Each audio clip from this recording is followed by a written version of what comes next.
Hey everyone, Camille and James here, 88 Fitness Training. Today we're going to be talking about squat depth and does it really matter? So you're definitely going to want to check out this video. We'll go through squat mechanics, the purpose of it, how it supports your goals, and if that depth really matters. And also just a reminder, we are live every Sunday at 12 Eastern, so make sure you tune in. It's your chance to ask us any questions that you have as you go through your fitness journeys. All right, y'all, let's get it.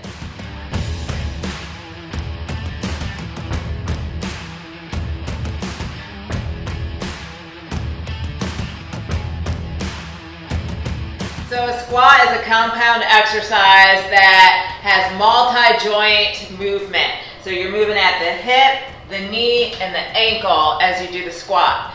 And usually a person's doing a squat for probably one of three reasons. One, increase leg size, right? So maybe that's like a bodybuilding goal. I know that's like our goal when we do squats in our leg day. Other reasons could be to increase sports performance. So maybe you're a runner, a jumper, like something of that nature, maybe even power lifter. So those reasons as well as gaining strength, which probably complements both of the other goals as well. It's another reason why someone would incorporate squats. Absolutely. Very functional exercise. You squat in real life all the time. So you can apply it to real life as well. Every single sport, squats are going to help. Biggest one for size legs, squats. And strength. Biggest one for legs, squats. Absolutely. Let's get into the age-old question, squat depth, does it really matter? One of the key things that you'll notice is that everyone squats differently. So before we answer the question that you're really here to hear about, let's just watch each other squat. So James is going to go ahead and get in here and squat for us. Yeah, and there's a big debate on this, y'all. Goes both ways. All right. All right, so he's got the bar. One thing you'll notice, he's got the bar pretty high up on his back, just like that. Come up. His feet are pretty wide. You can see he's really deep in that squat. I can't go any deeper. Yeah, he can't go any deeper. He's at rock bottom. His thighs are actually touching his calves. So you see how they kind of touch down at the bottom. You can see his toes slightly flare out. His knees definitely don't cave in as he's coming down, as you can see. They're outward. You can see his spine's pretty straight up and straight down. He's got a little lean forward, but no rounding or anything like that. All right, go ahead and rack it. So now it's my turn. So let's check this out. All right, y'all, you can see number one, Camille has a different style. She goes a lot lower on her back with the bar here as opposed to me. You can see her depth. She doesn't get near as low as I do. She also leans a lot more forward when she's going down, so it's a lot more lower back when she's squatting. It's just how she's built. We're built differently. Everyone's built differently. I've seen trainers, and this is where people get hurt. They say, Camille, you're not deep enough, go deeper. It's gonna blow her knees out. She doesn't have the flexibility. It's uncomfortable, it hurts. And if Camille goes all the way down, I already know this, she can't get back up. Even without any weight. Yeah. So significantly different, but both very good forms. So let's talk about the two demos that we just saw, because they're completely different. Yet, as James said, both are technically good form. So each person's very unique biomechanically, they're built different. So that just makes sense that physiologically, not everyone can hit that rock bottom the way James can. So a lot of times it has to do with, the amount of hip flexion or knee flexion or even ankle mobility that the client has. Sure, it's flexibility, it's how long your torso is, how long your legs are, Right. how short your legs are, etc. Yeah, in fact, if you have a client that's really tall and has a short torso, there's no way they're squatting deeper than 90 degrees. It's just mechanically not possible for many of them. It's tough. Not without excessive forward lean or rounding of that back, which will make the client prone to injury. So going to that squat depth is just not recommended. For me, we kind of mentioned if I were to squat all the way down, there's no way I can get back up. I don't have that kind of flexibility in my knees. I have some prior injuries that prevent me from having that elasticity there to be able to do that. Same with the ankles. I don't have great ankle flexibility, so as I start to go lower than 90, you'll notice that my heels start lifting off the ground, which also, again, is not great squat form, so I rarely will take my squats to that depth, just so I'm not doing that. Yeah, good point. You want to push off your heels, so if you're squatting and your heels are coming up, you're not squatting correctly. Right. Push off your heels, not your toes.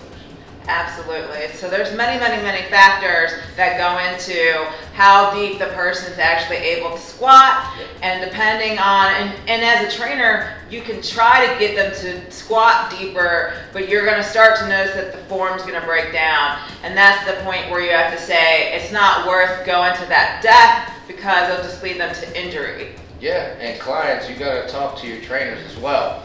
If I don't go to depth, I stop at 90, it actually hurts my knees. Right. I had knee issues forever because I just went to 90 thinking I was doing the right thing. When I started going all the way down, knee issues went away. Yeah, that's interesting. Yeah, that's interesting great. one. In terms of squat depths, you've got a couple different ranges. One would be more of a partial squat. James is going to demonstrate this. It would be more of that 0 to 60 range, just like that. Maybe even a little deeper, but not by much. Now this is going to be really good for athletic performance. So maybe you do vertical jump games or things like that. That's going to be really ideal because you're training the way that you're going to perform. Yeah. If you ever see someone participate in a vertical jump event, they're not squatting all the way rock bottom before they launch up. They wouldn't do very well. Right. So they have that, little flexion in the knee, and then they're launching straight up, something like that. So You can also use quarter reps to get past the strength sticking point. that's a good point. So if you're stuck at a weight, go a little bit heavier and do quarter reps with it. It's a good way to get past the plateau. Absolutely. The other squat depth would be somewhere between 70 and as deep as you can go. Well, we'll say 70 to 90. So right there. So in that range, that's about parallel. If James can pause at the parallel, it's right about there. You can see he's maybe a little higher up, the hip angle versus the knee. But this is a parallel squat depth. It's pretty good. Go ahead and do some deep ones for us. Now deep's going to be below 90. Right, so he's rock bottom there. It doesn't get any lower. As we've said, his hamstrings are touching his calves. He physically can't go lower. It's real deep, y'all. All right, go ahead and rack it. So now, I have to say that the deeper you go, the more stretch you're going to have on your quads, which is, the reason why the squat is the king of leg day exercises, the stretch on the quads and the stretch on the glutes. So the deeper you go, if your goal is bodybuilding, if your goal is hypertrophy, building that muscle size, you're going to want to at least go 90, y'all. It's pretty universally accepted. At least 90 is where you need to go for full range of motion. If it hurts, like it does for me, try going deeper. Right. I know in your mind it doesn't make sense, but it happened for me. I could do squats all the time now with no knee pain. Yeah. When I was going to 90 degrees, I had knee pain every single leg day. If you are going to experiment, make sure you have the safety apparatuses in place, the spotter, all that good stuff. Yes, and don't forget, squats are king for legs. She just mentioned it, the king of leg day. Absolutely. Squats. So yeah, the deeper you go, the better it's going to be. The deeper the stretch, the more time under tension because you are hitting that full range of motion. Yeah. So You might have to lighten it up a little bit, but you're getting a stretch and putting more load on the muscle. now that you know squat and deep's the way to go if you want big legs, you're probably thinking, well, James and Camille, what do I do if I can't hit that depth? Am I just out of luck? I'm doomed to have small legs forever? No, don't panic. There's different things you can try. First and foremost, look at the technique. So as we were demoing, you notice I had a lot lower bar on my back and my feet were a lot wider, whereas James had high bar and his feet were a little more narrow. So the closer your feet are together and the higher up that bar, usually the less deep you can get. You're pretty shallow. See, now if you actually lower that bar a little bit, there you go, and widen those feet, sometimes you're able to get that hip mobility and knee flexion to get you that depth. So definitely experiment with that and you might be able to hit a little deeper in the squat. The next tip that we have for you if you're still struggling to hit the depth is pick a different exercise, y'all. I mean, barbell squats is not the only exercise you can do for those quads. Right. Try hack squat. A lot of times, a lot of people can go deep on the hack squat, but they can't do it on a regular free weight squat for some reason. You got pendulum squats, you got sumo squats, you got goblet squats, you got front squats. I mean, there's a bunch of different squats you can try. Yeah, no, James is absolutely right. In fact, anytime I have access to a hack squat, it's my preference because I can move my feet on that pad and lean slightly back on the apparatus, and I'm able to get a lot deeper and still get back up, and it doesn't cause me the same amount of knee pain the way it does with the barbell. Yep. And I've noticed for really tall folks, it's a lot easier too because they can walk those feet out on the pad versus being stuck in, the one kind of plane of motion on the barbell squats. Right. So it makes a big difference for sure. Yeah, you can also take it to failure safely, which you can't do with free weight. Absolutely. All right, so tip number 3, don't squat at all if that's really causing. I mean, squats are great, y'all, and we talk about how it's the king of exercise for quad gains, but there's been bodybuilders in the past that have said, you know what, forget about it. Yeah, Bob Ciccarello, I believe, said he gave up on squats because he never felt right. His main move was leg press when he did leg day.